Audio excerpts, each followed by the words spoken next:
Jagan psycho స్థాయి నుండి గొడ్డల స్థాయికి ఎదిగి బొద్దింక స్థాయికి దిగజారాడని గుంటూరు జిల్లా టీడీపీ అధ్యక్షులు పిల్లి మాణిక్యరావు వ్యాఖ్యానించారు. జిల్లా టీడీపీ కార్యాలయంలో ఏర్పాటు చేసిన మీడియా సమావేశంలో ఆయన మాట్లాడుతూ బొద్దింక ఇల్లంతటినీ కలుషితం చేసినట్లే జగన్ రెడ్డి రాజకీయాలను కలుషితం చేశారని మండిపడ్డారు. పోలవరాన్ని అమరావతిని నాశనం చేశారు. రోడ్ల మీద మర్డర్లు రేపులు చేయించారని ఆరోపించారు. ప్రజలు జగన్ కి బుద్ధి చెప్పి 151 స్థానాల నుండి 11 స్థానాలకు పడేశారని గుర్తు చేశారు. 2 కూటమి పాలనలో ప్రజలు సంతోషంగా జీవిస్తున్నారని అన్నారు. 2 కూటమి సుపరిపాలన చూసి జగన్ రెడ్డి ఓర్వలేక రోడ్ల మీద పెట్టి యువతను పెడదారి పట్టిస్తున్నాడని మండిపడ్డారు. అంబటి అనేవాడికి జైలుకు వెళ్ళొచ్చినా బుద్ధి రాలేదని మండిపడ్డారు. చంద్రబాబు నాయుడును దూషిస్తే మేము మీలాగా మాట్లాడుతామని హెచ్చరించారు. రెడ్డి బొద్దింక గతంలో ఏం చేసింది, ఇప్పుడు ఏం చేసింది? గతంలో అధికారంలో ఉన్నప్పుడు ఒక ఆహారం కనుక మీరు తీసుకుంటే ప్లేటులో బొద్దింక కనుక పడితే ఆహారాన్ని తినేవాడు ఎవడని చెప్పండి. ప్లేటులో బొద్దింక పడితే ఆహారం మొత్తం బయట పడేస్తారు. తినే మొత్తం వండినటువంటి ఆహారంలో బొద్దింక పడితే మొత్తం ఆహారాన్ని పడేస్తారు. ఒక చీదర కీటకం అలాంటి బొద్దింక.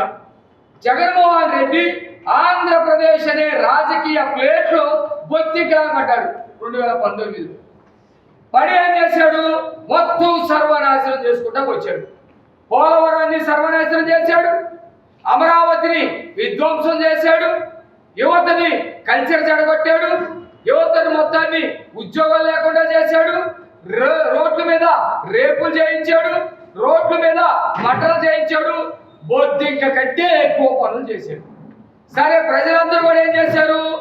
ప్లేట్లో ఉన్నటువంటి బొద్దింక తీసి పక్కన పడేసినట్టుగా రాజకీయాల్లో నుంచి జగన్మోహన్ రెడ్డిని తీసి ఇచ్చి అవతల పడేశారు.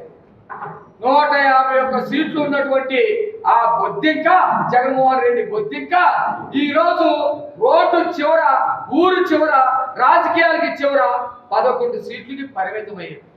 ఎప్పుడైనా బుద్ధి తెచ్చుకొని బొద్దింక నుంచి మనిషిగా మారతాడనుకుంటే బొద్దింక కంటే ఏననుకుంటారని చెప్పేసి ఆయనే ప్రకటిస్తూ ఉన్నారు.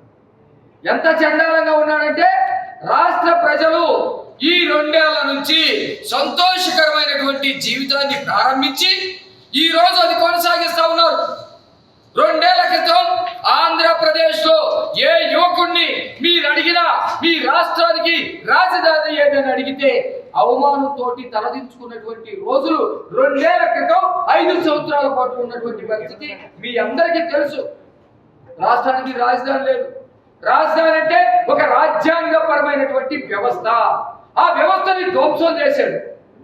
వీడికి ఇష్టం వచ్చినట్టు నేను 3 రాజధానులు పెడతా, 30 రాజధానులు పెడతా, నాకు ఇష్టం వచ్చిన దాన్ని పెడతానని చెప్పేసి ఎర్రబీగి రాష్ట్రంలో అందరూ తలంచుకునేటువంటి వారు చేసి పోలవరాన్ని మొత్తం ఈ బొద్దింకలన్నీ కలిసి దయాప్రభువులతో సహా కొరుకు తిని పోలవరాన్ని నాశనం చేసి పెట్టారు.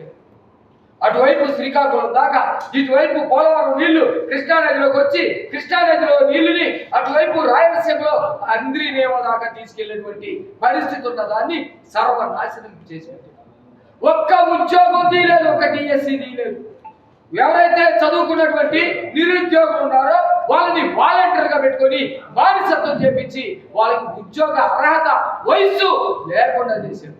5 సంవత్సరాల పాటు ఆ ఇంటిని బొద్దింకలు సర్వనాశనం చేసినట్టుగా ఆంధ్రప్రదేశ్ ని సర్వనాశనం చేసినటువంటి ఈ జగన్మోహన్ రెడ్డి రాష్ట్రంలో ఈ 2 ఏళ్ల సుపరిపాలనను చూసి ఓర్చుకోలేక, బ్రహ్మాండమైనటువంటి అభివృద్ధిని చూసి ఓర్చుకోలేక, మంచి సంక్షేమాన్ని చూసి ఓర్చుకోలేక నిన్న బొద్దింకల బ్యాచ్ తోడు రోడ్డు మీదకి వచ్చాడు.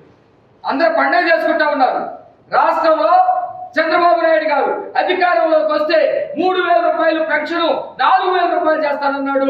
4,000 రూపాయలు మొదటి రోజు నుంచి వస్తూ ఉన్నాయి. 31వ తారీఖే పెన్షన్ వస్తాయని వృద్ధులు, వితంతువులు, ఒంటరి మహిళలందరూ ఈ రోజు సంతోషంగా ఉంటే ఎన్నిపోటు దినమని ప్రచారం చేస్తున్న ఈ బొద్దింక బ్యాచ్